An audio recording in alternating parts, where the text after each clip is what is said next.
Eldor Shomurodov Turkiya Superligasida yetakchi yulduzga aylandi.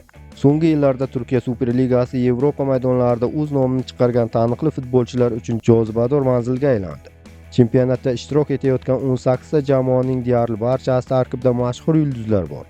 Bu holat liganing raqobatbardoshligini oshirib, muxlislar qiziqishini yanada kuchaytirmoqda.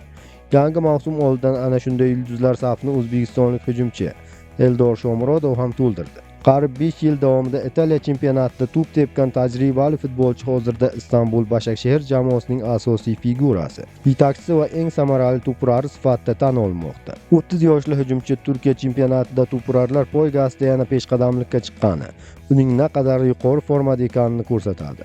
Ma'lumotlarga ko'ra, Başakşehir Shomurodovni Romadan bir mavsumga ijaraga olish uchun Italiya klubiga 3 million yevro to'lagan.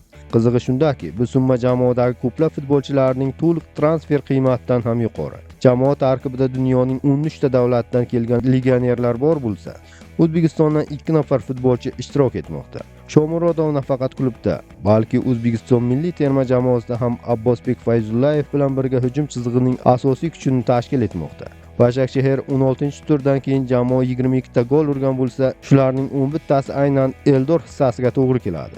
Ya'ni jamoa gollarining teng yarmi uning nomi bilan bog'liq. Yana bir ahamiyatli jihat, jamoa ro'yxatidan o'rin olgan 29 nafar futbolchi orasida Shomurodov chempionat boshidan beri o'tkazilgan 16 ta uchrashuvning barchasida maydonga tushgan yagona o'yinchi hisoblanadi.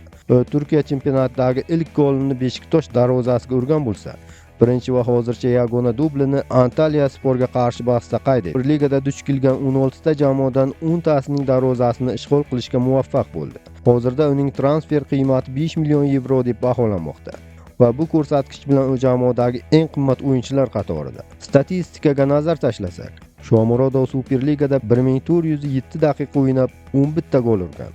Bu degani u o'rtacha har 128 daqiqada bittadan gol urayotgan samarali hujumchi hisoblanadi. Başakşehir esa uning faoliyatidagi 8-klubdir.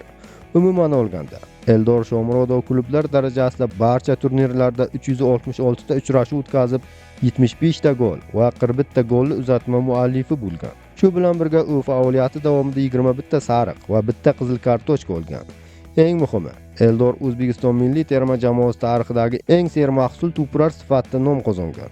O'z 88 ta xalqaro uchrashuvda 43 ta gol urib, har bir gol bilan yangi rekord o'rnatib kelmoqda. Qisqasi, Turkiya Superligasida Eldor Shomurodov nafaqat o'z klubi, balki butun chempionatning eng yorqin figuralaridan biriga aylanib ulgurdi. Muxlislar esa undan yanada ko'proq gollar va katta yutuqlar kutishmoqda.